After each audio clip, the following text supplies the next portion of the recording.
По завершению Ид-намаза глава региона вместе с соратниками начал праздничный обход. В числе первых он посетил сестру Зарган.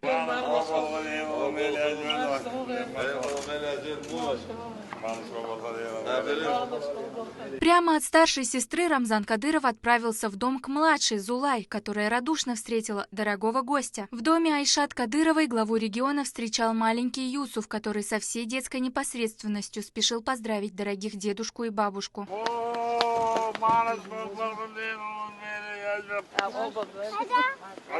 Далее он нанес визит своей дочери Табарик. Хозяин дома в лице его верного друга и соратника Абузейда Висмурадова пригласил гостей к столу. После теплой беседы в кругу близких людей Рамзан Кадыров отправился к следующей дочери Хутмат. В доме Хадижат Кадыровой от визита дорогого гостя радости было не меньше. Глава региона уделил внимание всем, а также поиграл с внучкой Джаннат.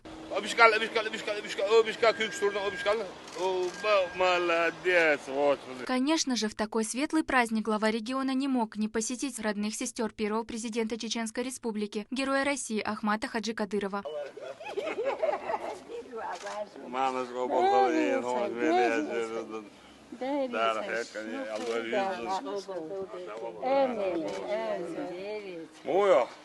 Агазерт, как и ее сестра Зура, тепло встретила дорогого племянника, который всегда является желанным гостем в ее доме.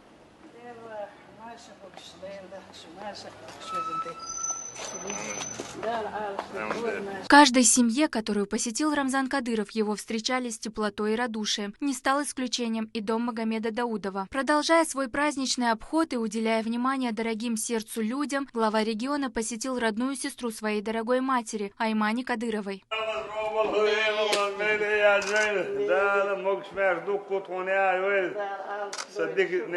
Далее глава региона порадовал визитом мать своего верного товарища, депутата Государственной Думы, героя России Адама Делимханова.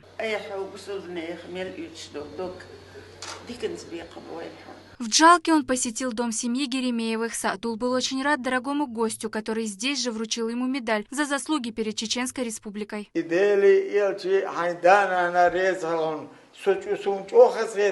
В празднике Ид-аль-Фитр кроется глубокий смысл. За дни его празднования мусульмане стараются почтить своим визитом как можно больше дорогих сердцу людей, что способствует сохранению и укреплению родственных связей. Амина Тупилагова, Анзор Тураев. Вести. Чеченская Республика.